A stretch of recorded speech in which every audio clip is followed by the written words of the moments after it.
ஆரோக்கியமான வாழ்க்கை முறையை ஊக்குவிக்கும் முக்கிய அறிவிப்புகள் இந்த ஆண்டு பட்ஜெட்டில் இடம்பெறும் என மக்கள் நல்வாழ்வுத்துறை அமைச்சர் அருண்ராஜ் தெரிவித்துள்ளார்.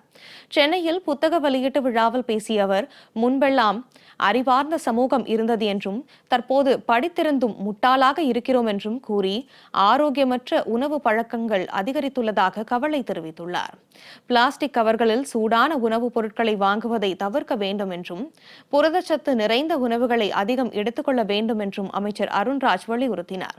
மேலும் ஓமந்தூரார் மருத்துவமனையில் செயல்படும் முழு உடல் பரிசோதனை திட்டம் மற்ற மாவட்டங்களுக்கு விரிவுபடுத்தப்படும் என்றும் அதற்கான அறிவிப்பு இந்த ஆண்டு பட்ஜெட்டில் வெளியாகும் என்றும் அமைச்சர் அருண்ராஜ் தெரிவித்தார்.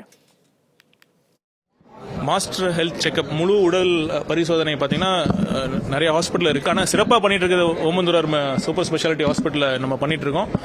முழு உடல் பரிசோதனை மேலும் அதிக மாவட்டங்களில் அதிக மருத்துவமனையில் நாங்கள் அறிமுகப்படுத்த போகிறோம். இந்த பட்ஜெட்டில் அதற்கான அறிவிப்பு நீங்கள் எதிர்பார்க்கலாம்.